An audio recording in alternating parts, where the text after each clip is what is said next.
Okay, since you're here, let's not waste any time. I'm guessing that you've clicked on this video because you're most probably around my age, but look nothing like me. And yes, I am 16. And just before you accuse me of injecting needles to my butt, I just want to clarify that the only supplements I take on daily basis are creatine and vitamins. More about supplementation later on in this video, but do not skip around because first we need to cover the basics. See, when it comes to achieving anything significant in your life, there are two main factors that determine whether if you win or lose. Now, the first one is consistency and the second one is effort/quality. Right, first thing first, consistency. Now, without consistency, you have no progress. It's because you have to consistently make small improvements to then make a one big improvement. That's pretty much how creating progress works. And also, on the other hand, if you're very consistent at doing the bad habits, like binge watching your favorite anime or eating junk food, then you will soon become a fat, lazy prick. And we both know very well that you are not here to be this guy. You want to improve. So right after consistency, there is quality. There is effort that you put into your workouts, let's say. Because you might have consistency, right? You might go to the gym every single day. But the key component is actually the quality, the effort that you put into your workouts. You might go to the gym every day, but just randomly flap around with your arms, doing fuck all, and straight after that going to your home and watching Netflix, right? Now, do you make some progress? Yes. Is the progress big? No. So the quality of your workouts, nutrition, and also rest are very, very, very, very important. Do not skip on these if you want to have good basics, right? Because having good basics is what results in making the most progress over time. Now let's cover the less basic stuff. And also let me take off my fucking hoodie, it's so hot.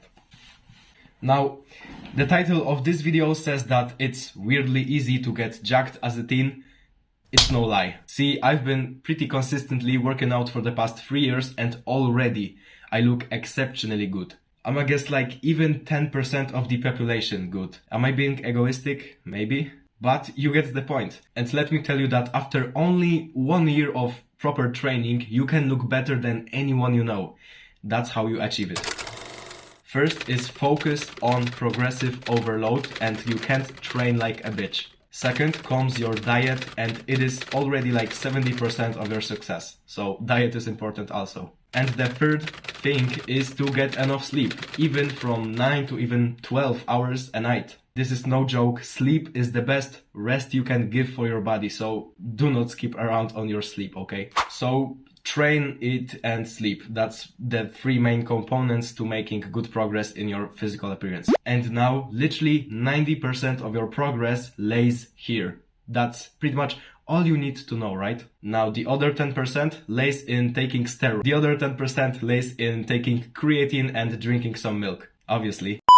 And I just want to say, do not buy supplements when you're first starting out, because you don't need them, trust me. The thing about training is that the first year or even the first couple of months, the first 4 months of training will show you the most results. It's basically because your muscles are not used to working out. And this process is called newbie gains. And after that, it only gets worse. So just make sure that you are giving it your all at the first couple of maybe even hundreds of workouts. And now, only after you take care of the basics, you cover all of the basics, right? So training, sleep, nutrition, all of that stuff. Now you finally can start taking creatine. Fucking and, finally, man. If you want to. I highly advise to take vitamin D and creatine. That's pretty much all. You can take, let's say, multivitamin, but if you have a good enough diet, then supplementation is not necessary. And now, finally, the part you've all been waiting for. How to train properly. Now, remember what I said earlier about training.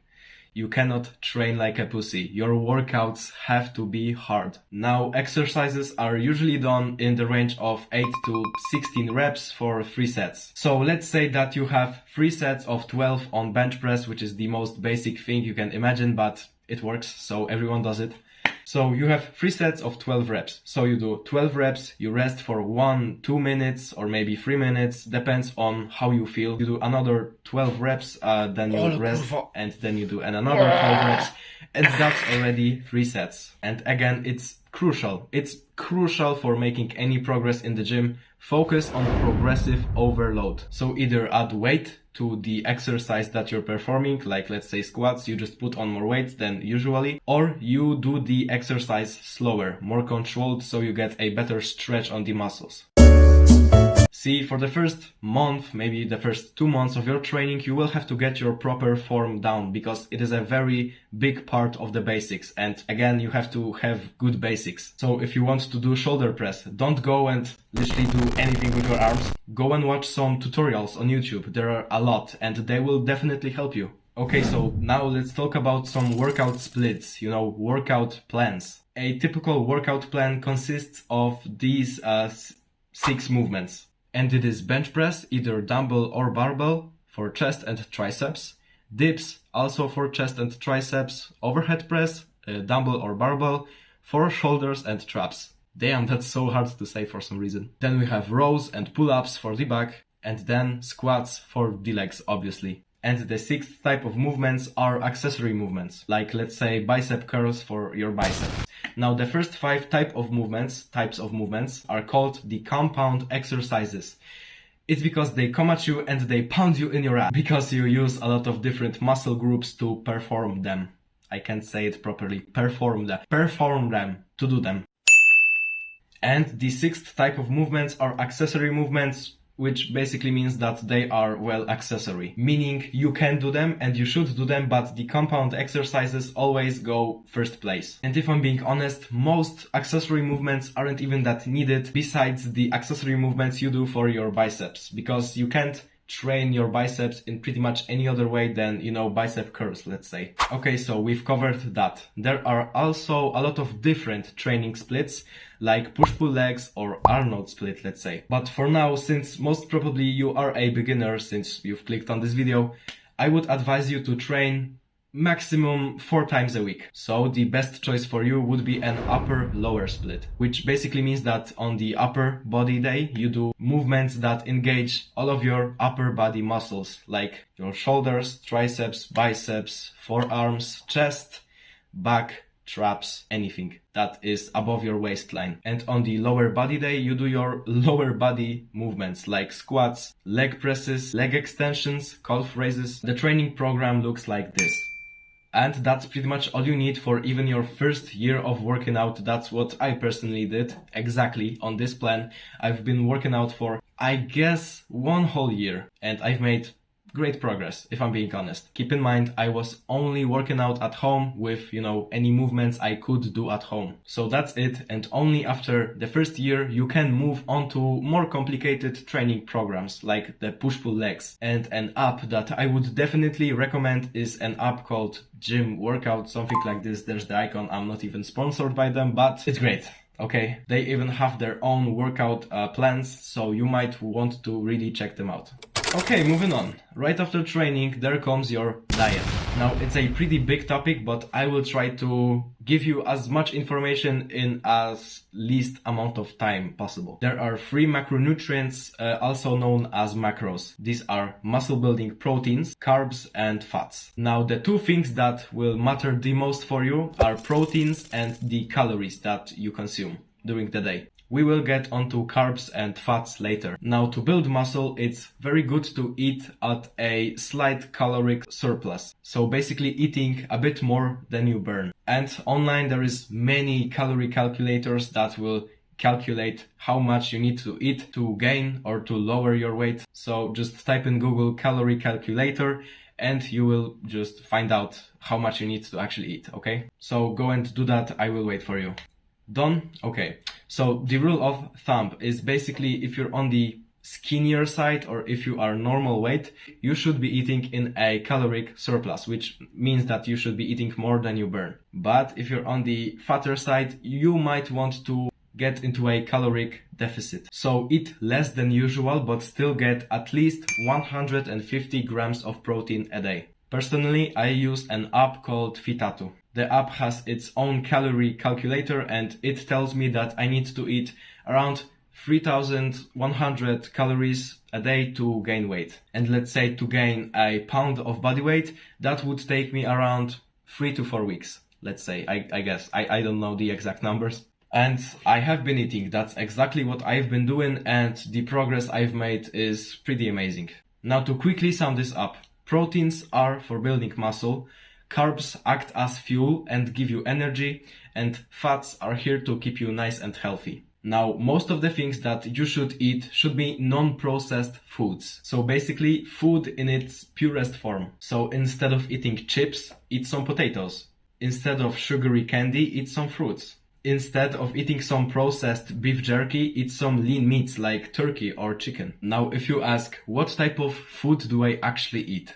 For protein, it's pretty lean meats like turkey or chicken or even steak, nuts and fish. For carbs, there are potatoes, sweet potatoes, rice, groats, any vegetables as well as fruits, and the rule for that is the more color on your plate, the more healthier you will get. I can't fucking speak! I'm getting so annoyed. The more color on your plate, the healthier you will get. Okay, and for fats, there are fatty fish like salmon or sardines, and also nuts, once again, as well as peanut butter because they have a lot of fats. So we have covered the basics, the less basic stuff, training, nutrition, and now it's time for rest. You're most probably doing it right now, looking all comfortable in your crusty computer chair or holding your phone like a little bitch in your bed. I'm just kidding. But you get the point, you are in rest mode. Now, rest is also very important. Getting adequate rest to your training will ensure that you have time to repair your muscles, basically. Because what training does is it's breaking down your muscles, and when you rest, you rebuild them. And it makes the muscles bigger and stronger every time the process repeats itself. So get at least minimum 8 hours of sleep a night and you should be good. If you gotta wake up at 6 a.m., then go to sleep at around 9 p.m., even a bit before that, to ensure that you will fall asleep at the right time. And also, I forgot to mention this. The best way to rest right after sleep, there is active recovery. So stretching, swimming, yoga, walking, any type of movement. Just make sure that either you are asleep or doing some kind of movement, even some housework. That should generally get the job done. Boom, that's it. The video is most probably around like 15 minutes long, so it did not take a lot of explaining, and it is actually easy to get jacked as a teen. You just have to put in the work and apply the right knowledge in the right things. It's simple. The only thing about it is that it takes time, but eventually you will get there. Even a year of working out will get you ahead of anyone you know. I'm serious. So stay abnormal and get jacked.